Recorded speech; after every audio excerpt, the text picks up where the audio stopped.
Daddy was sleeping for such a long time, and Eleanor has missed you. Find her and you'll be all better. Daddy!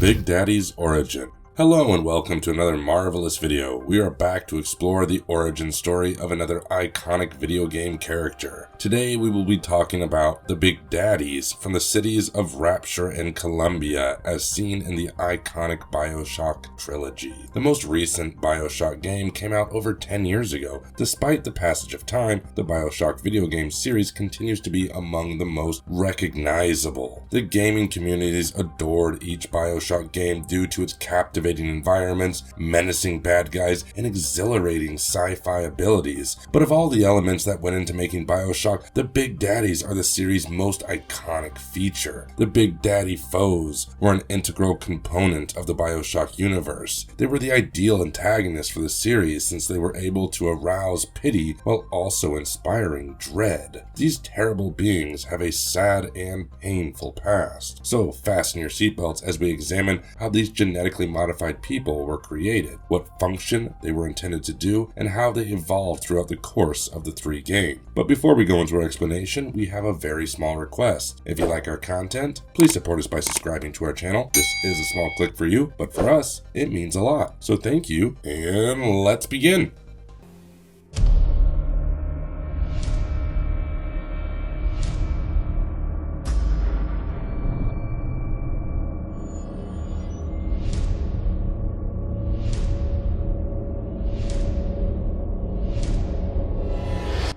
Introduction to BioShock. Before we get into the Big Daddies, let me explain the premise of the famous trilogy, the first installment of which was released way back in 2007. BioShock tells the story of a guy whose plane crashes in the center of the ocean. After swimming around to find land, he finds a bathysphere that transfers him deep beneath the sea and transports him to Rapture, a once glorious metropolis for anybody who wishes to forsake the world's post-war power relations and set out on their own. It used to be populated by renegade capitalists and scientists who wanted to be free to experiment without ethical constraints, and individuals looking for optimism in a society that was practically beginning from scratch. In fact, Rapture's social structure resulted in dystopia. A technological breakthrough known as Adam allowed individuals to warp their DNA, resulting in a society of pseudo-zombified junkies who desired to rip each other apart for the unique juice inside of each other. As soon as the player enters the city, they are drawn into an ongoing battle between the rulers of several domains in Rapture, whom they must shoot their way through in order to proceed through the game. All of this is revealed to be a proxy war between 2 factions. At last, the leader of a rebel faction, who started the events that have destabilized Rapture to the point where it is now, and Andrew Ryan, Rapture's founder and implicit tyrant who extolled the virtues of freedom while confidently and publicly controlling many different parts of the city since its founding.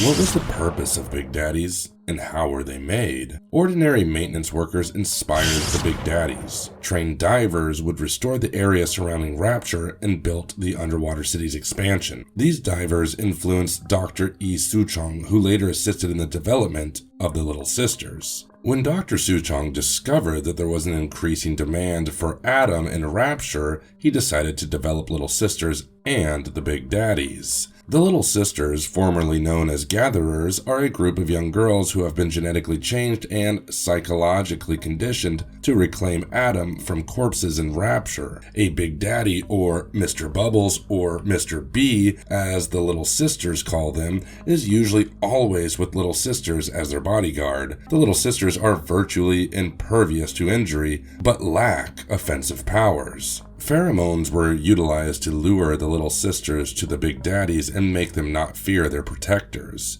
Any splicers or assailants that tried to attack the Little Sisters would be confronted by the enormous bodies of the Big Daddies. Dr. Suchong forged an emotional attachment between the monstrosities and the Little Sisters to ensure that they would defend them. If a Big Daddy is removed from their little sister, they will go into a coma and die. While Rapture was active, the Big Daddies were excellent guardians. They defended their allegations with obsessive zeal. If well-meaning folks got too close, these defenders would assault them. Many of the Big Daddies were slaughtered as Rapture devolved into civil conflict and crashed. The remaining few are the ones encountered by the players in BioShock. Now, speaking of how they were created. For his Big Daddy research, Dr. Suchong needed suitable test subjects. Since the process of transforming a human into a Big Daddy is irreversible, no one would want to volunteer for it. As a result, Andrew Ryan provided the doctor with test subjects. Ryan used convicts, the mentally ill, and political opponents in his experiments at Suchong. One of these test subjects was the protagonist of BioShock 2, a diver who had stumbled across Rapture. The process of turning into a Big Daddy is very grueling. The subject's skin and organs are fused to the diving suit, which is then permanently sealed within. They have been genetically transformed using Adam, increasing their strength and durability. Their voice boxes are altered, and they are given pheromone treatments to attract the little sisters. Test subjects who become Big Daddies appear to lose their humanity and become mindless minions. And not like the cute yellow ones, I assure you.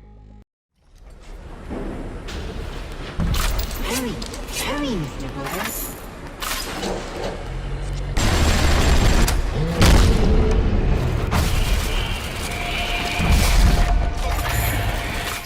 Big Daddies in BioShock 1. We are first introduced to the Big Daddies in the very first game itself. They hardly engage with anything other than the little sisters. They are mute and can only communicate by moans, growls, and roars. A Big Daddy will not assault the player or a splicer unless provoked. If a player or a splicer approaches too close to a little sister, the Big Daddy will take an aggressive attitude in an attempt to scare the intruder away. If either the Big Daddy or the little sister is assaulted, whether purposely or unintentionally, the Big Daddy will retaliate until the assailant is killed. Can you imagine a bigger fool than that?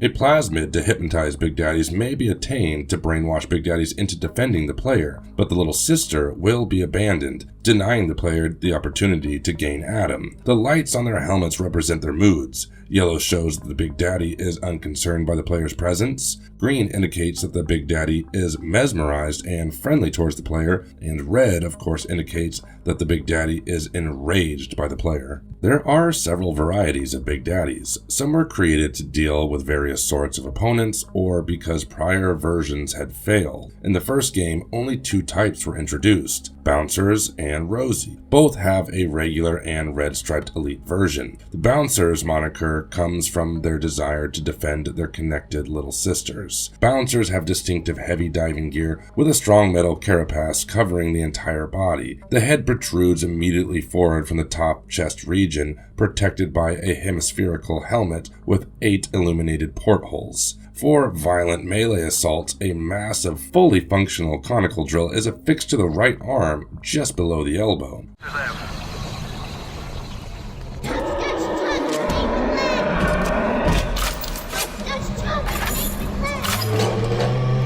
Rosie, on the other hand, use a simple, thick, old-school, flexible fabric diving suit with a metal exoskeleton covering the top part of the body. A strong metal diving helmet welded to the thorax carapace protects the head, which features 3 giant lit portholes. They employ colossal proximity mines and rivet guns at long range, as well as devastating melee strikes with the rivet gun.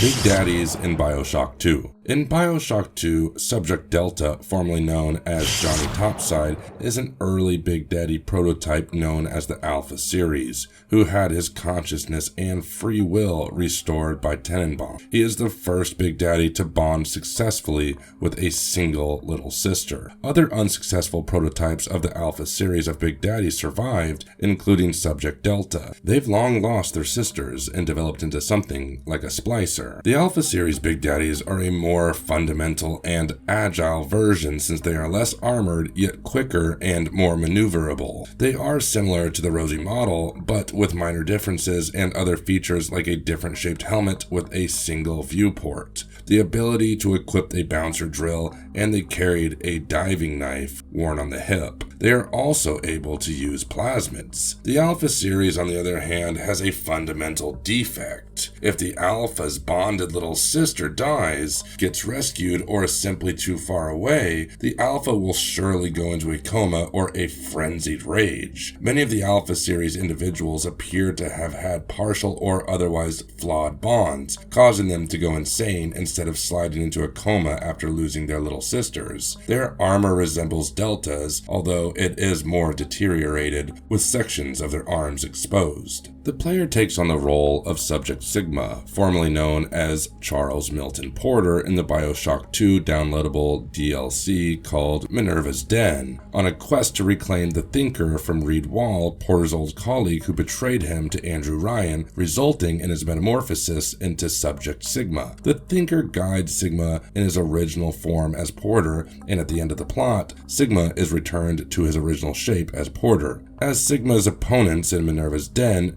a new sort of Big Daddy known as the Lancer is introduced. It's armed with an ion laser beam weapon and has the ability to blind the player with a flash. The Lancer is sleeker, taller, and more ornamented than its contemporaries. Aside from these two, Rumblers, a third Big Daddy, was added in BioShock 2. Gilbert Alexander designed his armament, which includes deployable mini-turrets and a shoulder-mounted RPG that fires non-guided rockets. This Big Daddy type appears to be more mobile than Bouncer and Rosie, but less armored. Unlike its two contemporaries, its combat style gives it an edge in wide settings and performs well in long to mid-range combat. Its assaults are meant to keep the player moving, and it can swiftly manipulate the surroundings to provide the player with as little cover as possible. In the BioShock franchise, some opponents aren't Big Daddies, but are linked to them, like the Big Sisters who first appear in BioShock 2. These are the little sisters who grew up and were given the same diving costumes as the Big Daddies. Sophia Lamb employed these Big Sisters to abduct young girls from the surface in order to change them into new little sisters.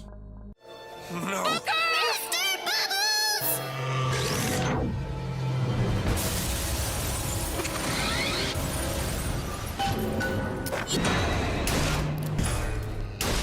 Big Daddy in BioShock Infinite. BioShock Infinite changed settings from the underwater city of Rapture to the city floating in Sky Columbia. The only Big Daddy to make an appearance in the game is a bouncer that was in the DLC named Burial at Sea. In this game, the bouncer may utilize the drill as a grappling hook to travel across Rapture's infrastructure faster and get closer to individuals who endanger a little sister. It's a new feature for that weapon that hasn't appeared in previous games. According to the letter found in Suchong's clinic, the gas that launches the drill bit causes the victim to become unstable, implying that the feature was dropped in subsequent bouncers and explaining its omission in chronologically later games. It is revealed that Dr. Suchong and Jeremiah Fink shared information allowing them to connect the Songbird to Elizabeth and the Big Daddies to the Little Sisters. This is why the Songbird and the Big Daddies are so similar in nature. I don't know what to do. Going to die.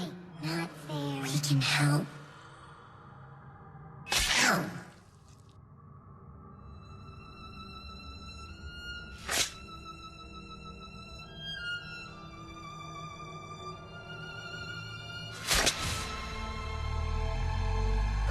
Big Daddies bonds with Little Sisters. Due to their crucial role in BioShock and BioShock 2, the Big Daddy's close relationship with the Little Sisters are the most visible element. Both are conditioned to be dependent on one another and as a result are frequently seen together. Big Daddies are very protective of their tiny sisters and will resort to force if they suspect one is in danger. Similarly, Little Sisters are presented to be dependent on their Big Daddies and are socialized to regard them as parental figures. Big Daddy's protective impulses have earned them a horrific reputation among Rapture's residents as brutes to be be feared, ran from, or attacked and slain in order to get Adam from a little sister. Like I said before, pheromones were employed to allure the little sister to the Big Daddies and not make them dread their guards. As previously mentioned, according to the chronology, the original line of Big Daddies could only bond with one particular little sister, which also turned out to be their most significant flaw. The link was so close that the trauma of losing their little sister might kill a Big Daddy, and those who lived were driven to insanity. However, by the time BioShock came out, Big Daddies had been trained to defend any little sister.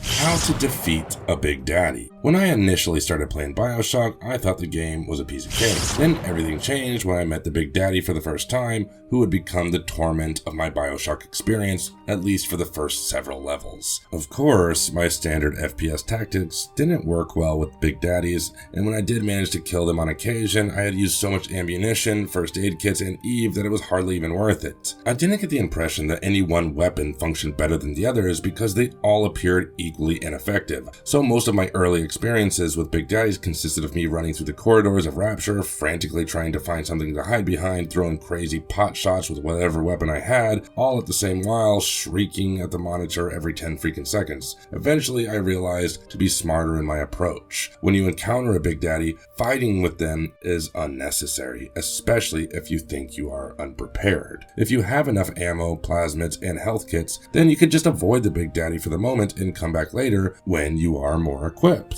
When you do decide to come back, remember two things. Always have a plan and try to dish out maximum damage in the very first few seconds of the battle. In order to do this, you would need plasmids like telekinesis, proximity mines, and explosive objects like gas cylinders that should be nearby so that you could hurl at them with your plasmid power. Also, it's pretty convenient to have your grenade launcher ready with full ammo or electric bucks with rapid fire shotgun. There are also different traps and turrets to utilize, so make sure that you scan the environment first properly before attacking a Big Daddy head on. You must remember there are 5 types of Big Daddies, and no one strategy will not work on every single one of them. So the most important tip is to stay calm, stay prepared, not panic, and always use the environment to your advantage.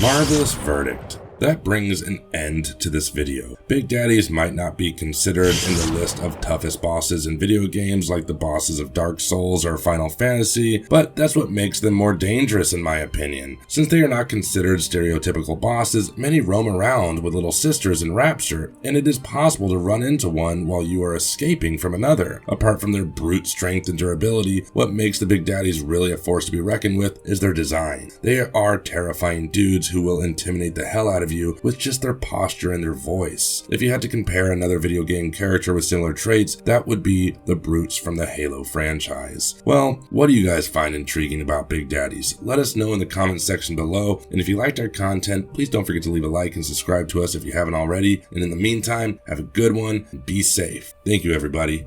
You gave them the one thing that was stolen from them. A chance. A chance to learn. To find love, to live.